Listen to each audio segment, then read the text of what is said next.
to that there. And I can tell you this, my burden was for a certain kind of church, and God led me down here. My burden was to see a church planted in Dublin and be involved and be set free. And I think God is giving me the burden. Craig told me just recently, I have burdens of my own. I said, brother, pursue those. Because what I have seen is God tends to be in those burdens, and He will bring those to fruition. This guy has a burden. He said, when we were interviewing him, he said, I could give my life entirely to prison ministry.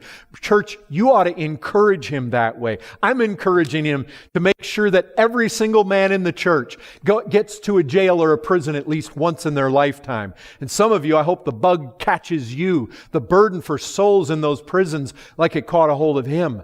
Brethren, I know this.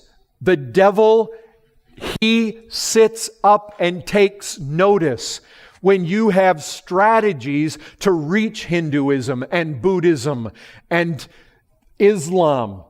I know that. We can never, what I've recognized in the history of this church is we cannot send Matt and Leanne to the field, send Kevin to the field, send John to the field, and Vest to the field. We're scattering these people and we're sending them forth.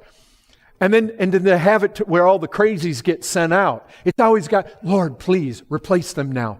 Bring others in the place. Bring people that are hungry bring people that are radical. Bring people that are always thinking out of the box. Bring people that sometimes are a nuisance to the leaders because they always want to do these things. And it's like, I don't know. That doesn't seem like it's that great of an idea. But anyways, the people that are always thinking, we got to encourage those burdens. And I recognize we need a base. We need a base that gives and a base that prays and fasts. That is what is critical for the church at home. But you got to have the Barnabases and the Sauls going out. That's got to happen. There's got to be churches that are willing to give up their Timothys to the foreign mission field. And I really believe that is the greatest way.